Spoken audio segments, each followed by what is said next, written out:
ने कहा है कि जरूरत पड़ने पर डॉक्टर सुधीर गुप्ता से भी पूछताछ हो सकती है।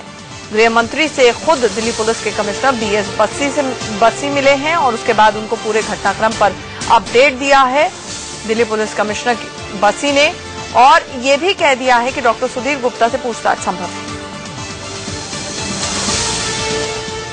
दिल्ली पुलिस धारा 174 क्रिमिनल प्रोसीजर कोड के तहत दरियाफ्त कर रही है और इसमें इसकी दरियाफ्त एक एसआईटी इसकी इन्वेस्टिगेशन को देख रही है। हमारे इंस्पेक्टर अतुल सूद इसको ये दरियाफ्त कर रहे हैं और इसमें जो भी जरूरी है उसको हमने देखा है और आगे जो भी कोई जरूरी होगा इस दरियाफ्त के लिए उसको देखा जाएगा। वहीं स्वास्थ्य मंत्री डॉक्टर हर्षवर्धन ने डॉक्टर सुधीर गुप्ता के दावे पर एम्स के डायरेक्टर से रिपोर्ट मांग ली है। उन्होंने कहा है कि रिपोर्ट के बाद ही वो इस मामले पर कुछ भी कह पाएंगे।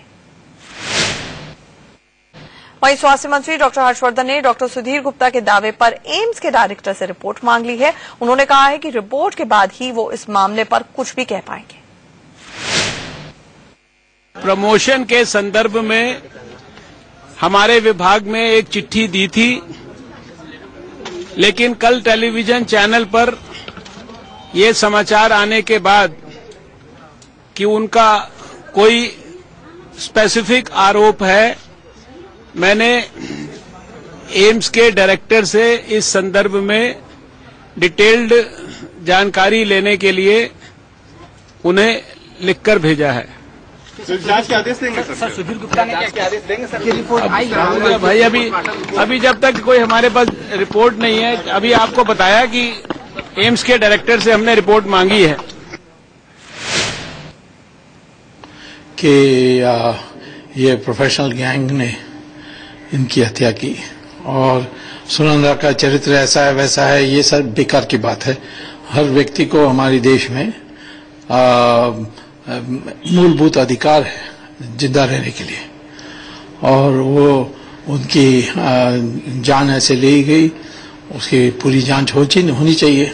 हमने रिपोर्ट अभी देखा नहीं ना, और मीडिया से जो आया वो तो मैंने देख लिया, लेकिन औपचारिक तौर पर मैंने रिपोर्ट अभी देखा नहीं है, इसलिए मुझे कहना ठीक नहीं है ना। देखिए, मुझे इस बात पे यकीन नहीं होता है, लेकिन अगर डॉक्टर ने ऐसा कहा है तो किसने दबाव डाला, उनसे बात करनी चाहिए। जरूर कि इस मामले में जिस समय सुनंदा का मामला बना था उस समय जाहिर है सुनंदा पर कुछ अत्याचार हुए थे, झगड़े हुए थे उसके आत्महत्या करने से कुछ पहले, तो एक शक की सुई तो जरूर थी। और अगर सुनंदा के लोगों ने चाहा है कि इस पर और जांच की जाए तो मैं नहीं समझता कि शशि थरूर को इसमें किसी बात की कोई आपत्ति होनी चाहिए।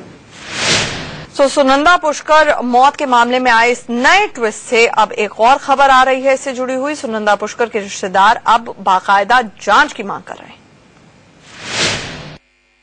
मैंने तो पहले से ही बोला था कि ये वो नहीं है, इसके मर्डर हुआ है, तो हम चाहते थे, क्योंकि मुझे वैसे तो इनके साथ उठना बैठना खास नहीं है, ये हाई लेवल के लोग थे, तो हम थोड़ा डाउन ही हैं, तो इसलिए हम चाहते हैं कि इसके इन्वेस्टिगेशन हो, जैसे स्वामी ने बोला है।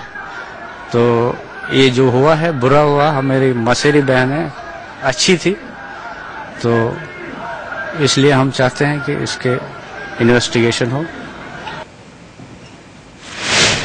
चलिए अब आपको बताते हैं कि सुनंदा पुष्कर की मौत का पेच क्या है। 17 जनवरी 2014 को पूर्व केंद्रीय मंत्री शशि थरूर की पत्नी सुनंदा पुष्कर की लाश दिल्ली के एक 5 स्टार होटल में संदिग्ध हालत में मिली थी। मौत के बाद शशि थरूर का पाकिस्तानी पत्रकार मेहर तर्रार से रिश्ते को लेकर विवाद चल रहा था। विवाद की वजह से सुनंदा बेहद तनाव में थी, इस तरह का खुलासा हुआ था। मेहर को लेकर दोनों के बीच में झगड़ों की भी खबर आई थी, जिसकी तस्दीक सुनंदा के नौकर ने भी की। हालांकि पोस्टमार्टम रिपोर्ट में सुनंदा की मौत को नेचुरल डेथ ही बताया गया। तो कई कड़ियां ऐसी हैं जो अभी भी जुड़नी बाकी हैं, और खास तौर से जो पोस्टमार्टम रिपोर्ट है अब वो भी शक के घेरे में आती हुई नजर आ रही है। आगे